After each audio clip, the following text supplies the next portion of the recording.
Good morning, ladies and gentlemen. Dawn of globalization.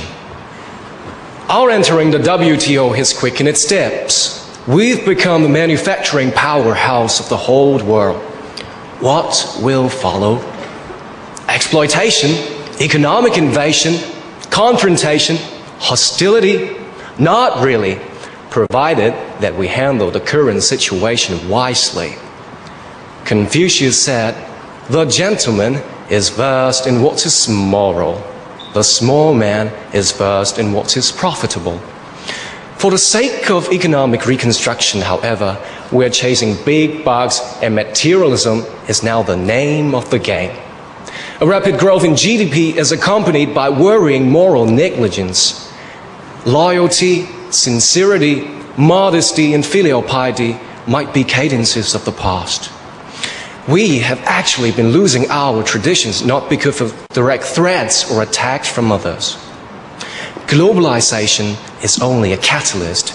You may be buying a McDonald's franchise and making a big fortune, but you don't know at the same time you're not only changing your kids' palate, but also teaching your families not to cook and becoming slack in our time-honored culinary art. There's no escaping it. Globalization is marked by sophisticated, advanced technology and cheap, accessible communication methods. But ever since the May 4th movement, isn't it what we've been clamoring for? But what we do not realize is that coming from the West is more than just Mr. Democracy and Science. Mr. Individualism has also stealthily crept in. Being influenced by it, we are becoming more self-centered and selfish. Paradoxically, however, our traditional culture and values teach us to a certain extent to start with individualism. How can you rule a country, administer a government, or even maintain a family without being able to manage yourself? So globalization is a golden opportunity for self-evaluation. It's outrageously arrogant to think that we are the best in the world. Even if we are, we still have to be humble. This is the Chinese way. And let me talk about my experience in my hometown, Hong Kong, and other two international examples. British colonial rule turned Hong Kong into a multicultural metropolis basking in Chinese and Western cultures. Our preeminent need now is to find further sustenance from our mother culture to bolster a stronger local identity.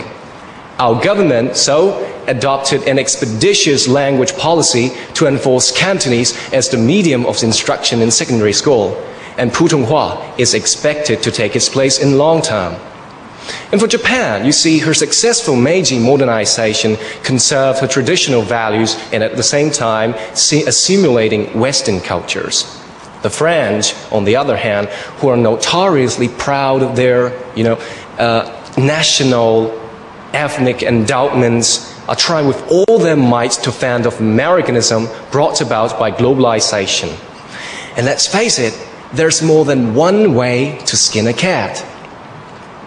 My proposition is to adopt a more proactive approach. We can serve the ball. For McDonaldization, we can offer dim sumization. To counter Disneyland, how about a Chinese opera theme park? Don't forget we're now a major player in the New World Order. Zhang Yimou, Tian Zhangzhang, Li An, John Woo, and Jackie Chan have already made their presence felt in world cinemas. Every day, in every corner of the world, non-Chinese people are practicing Tai Chi and Kung Fu. Sinology is a hot topic in major universities, and countless examples. Endowed with such excellent traditions spanning more than 5,000 years, we have abundant cultural resources to offer. If we have learned a thing or two from our British friends in brand naming theirs as cultural creative industry, we can export ours to the entire world. So a new, re-engineered cultural policy is the answer. Finally, let's not forget we, university students, are well educated to become the model for all to emulate. It's our responsibility to uphold our traditional values. To return to Confucius, a righteous man would never give up his righteousness for survival, but die for righteousness. This is no easy task, but it's our challenging, glorious fate. Thank you.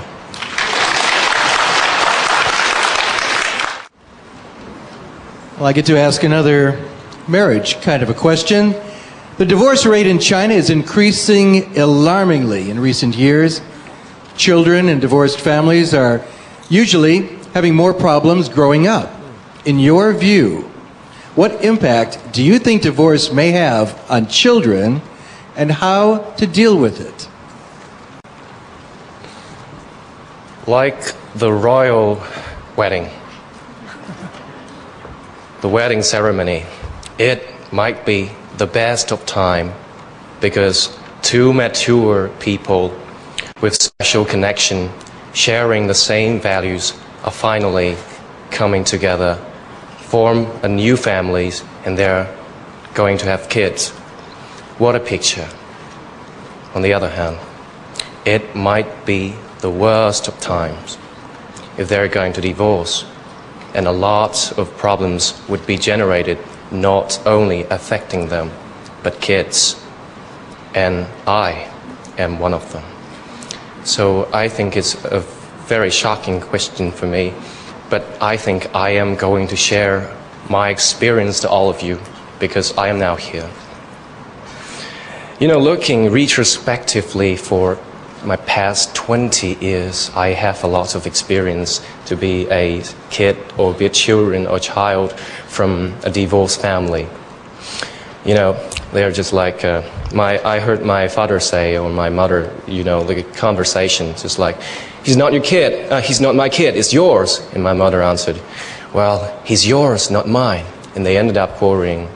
You know my feeling, anyway. So I think as a kid like this, I've encountered a lot of problems, and I can say the most important one, or severe one, is that lack of family care. I think, you know, I think I'm qualified enough to speak of this topic, and you know, a kid like this is not going to get enough care from family. You know, when I was before the night of my first date with a girl, you know, my first date before I went to primary school, secondary school, I was very worried and anxious, and I wanted to consult someone for their advice, but no one. I could not turn to anyone. This is the biggest problem, I think, because of time constraints. I have a lot of experiences, but I can't tell you here because of time constraints. But I am so proud to be here that I turned out to be a good guy anyway, because, you know, I'm one of the contestants, 60 contestants for all over mainland here, and I'm a university student. Because when I encounter problems, I turn to my good teachers, my peers, my social workers. I think there's a lot of problem. And, you know, kids from divorced families is going to be have some kind of feeling of inferiority. They don't like to communicate with other people. They appear to be cool or arrogant, but there's deep inside their heart is a sign of kind of inferiority sometimes. So I think the most important thing is to be, if you're one of the divorced student kids, you have to be more bright to communicate with others. And you know, I think I had good teachers in my secondary schools. If I encounter problems, I just turned to her, and she solved a lot of problems of mine. And you know, there was always temptation in my early life. You know, I always hang out with kids or other guys from divorced families, and one day told me, why not join a triad gangs or something? We can get money, we can get girls, or even drugs. Wow, it's kind of tempting to a kid of 15 or 16 years old.